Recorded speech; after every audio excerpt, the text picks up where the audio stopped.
எனக்கு ரொம்ப ரொம்ப சந்தோஷம். நான் எடுக்க போகிறது ஒரு எக்ஸ்பெரிமெண்டல் ஃபில்ம்னு எனக்கு தெரியும். ஆனால் 3 கேமரா எடுத்துகிட்டு போவேன். 300 பேர் ஜூனியர் ஆர்டிஸ்ட்டு. பெரிய பட்ஜெட் படங்கள்.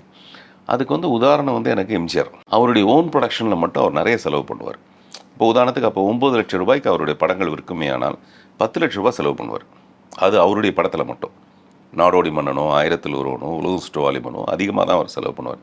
அந்த மாதிரி நான் நினைக்கிற ஒரு படத்தை சரியான முறையில் பண்ணணும். ஆனால் ஸ்கிரிப்டே கையில் இல்லாமல் நான் எடுத்த படம் ஹவுஸ்ஃபுல்.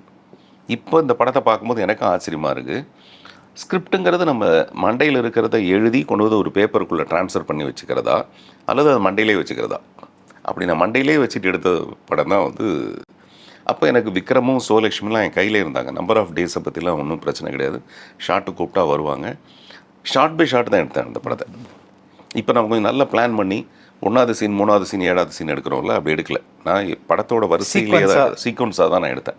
ஸோ அதனால் என்னால் இதுக்கு அடுத்து என்ன வரப்போகுதுன்னு அந்த அமைதியாக ஆரவாரமே இல்லாமல் எடுக்கப்பட்ட ஒரு படம்.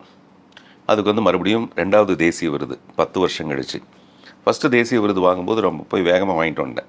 எவ்ரி இயர் நான் தான் வாங்குவேன்ற நம்பிக்கையோட. பட் 10 வருஷம் பட்ட கஷ்டத்துக்கு அப்புறம் எனக்கு அந்த செகண்ட் விருதுங்கிறது அப்போ தான் எனக்கு தெரிஞ்சது ரொம்ப ரொம்ப பெரிய கௌரவமான அல்லது கஷ்டமான ஒரு விஷயம். இதை காப்பாற்றிக்கணும், மறுபடியும் அடுத்த வருஷமே வாங்கணும்னு நான் மறுபடியும் ட்ரை பண்ணதுக்கான அப்புறம் இப்போவும் ரொம்ப மரியாதையான படங்கள் என்னுடைய படங்களில் ஒன்றுன்னு பார்த்தா டெஃபினட்டாக அது Housefull. GT Holidays, South India's #1 travel brand. You know you are special when you're with GT Holidays.